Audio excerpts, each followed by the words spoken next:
श्री राधा दामोदर भगवान की जय, यशोदा दामोदर भगवान की जय।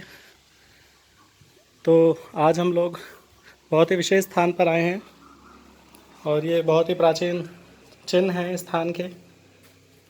इस स्थान की विशेषता ये है कि स्वर्गलोक के अंदर जो धन के राजा कुबेर हैं, उनके दो बेटे थे, नलकूप और मणिग्रीव।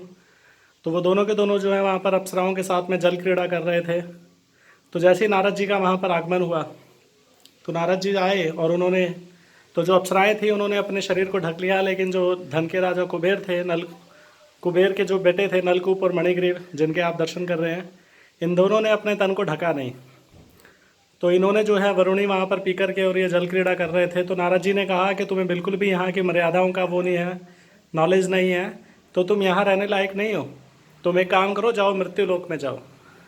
तो फिर दोनों ने हाथ जोड़ करके नारद जी से क्षमा याचना की कि हमें क्षमा करें नारद देव, आप तो भगवान के भक्त हैं, आपसे हम हृदय से क्षमा चाहते हैं, हमसे गलती हुई है, हम अपनी गलती मानते हैं।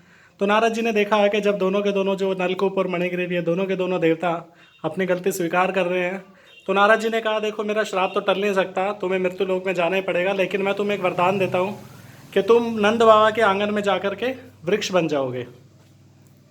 तो नंद बाबा के आंगन में आकर के ये दोनों के दोनों जो थे ये वृक्ष बन गए। तो एक दिन भगवान श्री कृष्ण जब बहुत छोटे थे तो माँ यशोदा ने उनको ओखल से बांधा। ओखल एक मसाला पीसने वाली मिक्सी होती है, उसको ओखल कहते हैं। तो ओखल से बांध दिया यशोदा मैया ने। तो यशोदा मैया अपने घर का काम करने में व्यस्त हो गई। तो भगवान श्री कृष्ण ने क्या किया कि जो दोनों वृक्ष थे उनके बीच में से निकलने लगे और वो ओखल भी पीछे पीछे लुढ़क गया और साथ साथ चलने लगा। तो जब वो भगवान श्री कृष्ण दोनों वृक्ष के बीच में से निकले तो उन दोनों वृक्ष जो थे वो नीचे धराशायी हो गए। तो जैसे ही दोनों वृक्ष नीचे गिरे तो उनमें से बहुत सुंदर दोनों देवता बाहर आए, जिनका नाम था नलकूप और मणिग्रीव, और इनका भगवान ने उद्धार किया। तो ये दोनों के दोनों जो है अपनी गलती की क्षमा याचना करते हुए भगवान श्री कृष्ण की इन्होंने स्तुति की। ईश्वरा परमा कृष्ण सच्चिदानंद विग्रह अनादिरादिर गोविंदा सर्व कारण कारणम।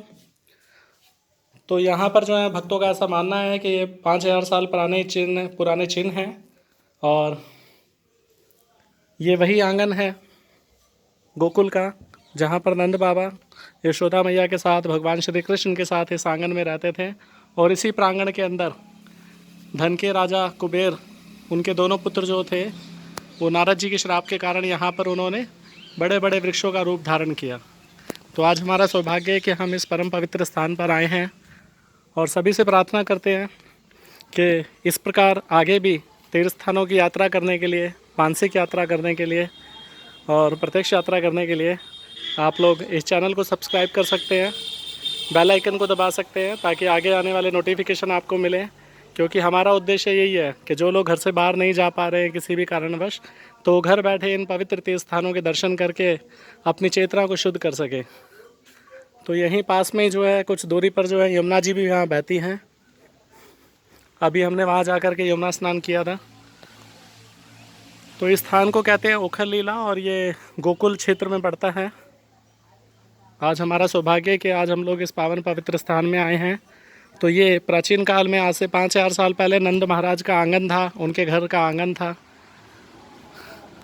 इसी स्थान के बाद जो है गर्गाचार्य के कहने पर नंद बाबा जो है भगवान श्री कृष्ण को लेकर के नंद गांव चले जाते हैं, जो कि कोसी के पास है। जय नंद महाराज की जय, यशोदा मैया की जय, जगत गुरु शील प्रभुपाद की जय।